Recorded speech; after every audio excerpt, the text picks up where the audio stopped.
She's an expat living in the Kingdom of Saudi Arabia, and she says, I'm working in Saudi Airlines. So many times I couldn't perform my salah on time because of flight. What is the solution for that? In fact, the solution, sister, is to take another job, because it is not permissible to travel the travel distance without having a male mahram. And in fact, having a job of simply traveling and serving all those people, of course wearing a full makeup, as you all see, even in Hajj and so on, is something which would not really please Allah and His Prophet sallallahu alaihi wasallam.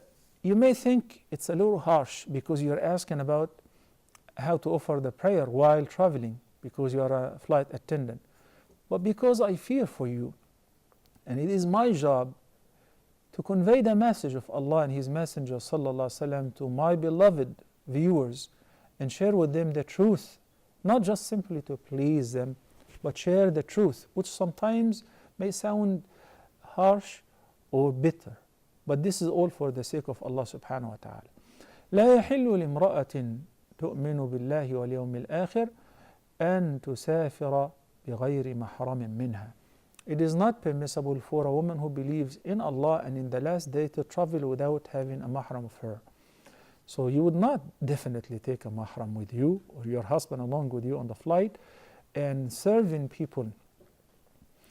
And being in this situation 24/7, as long as you're flying, of course, or you are in duty, showing yourself to everybody, is something which the Sharia does not agree with. Now, as far as the hukm for a person who is flying and offering the prayer, if there is a chance to offer two prayers together which share the same time, Dhuhr and Asr together, and Maghrib and Isha together, at the time of either one, either before boarding the plane or after getting off from the plane, as long as it is within the same time span.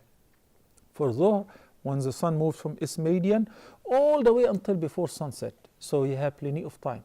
What if the flight is a long flight going to not just Europe, going to China, going to Japan, going to Russia, going to Canada or to the States?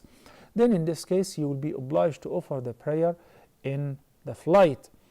Within the time you combine two prayers and you get to shorten the prayer as well. The same applies to Maghrib and Isha. And the last time for the Isha prayer is midnight. It is not extended till Fajr, as we explained before. In the plane, if the person have a chance to stand up and face the Qibla, then they must stand up and face the Qibla.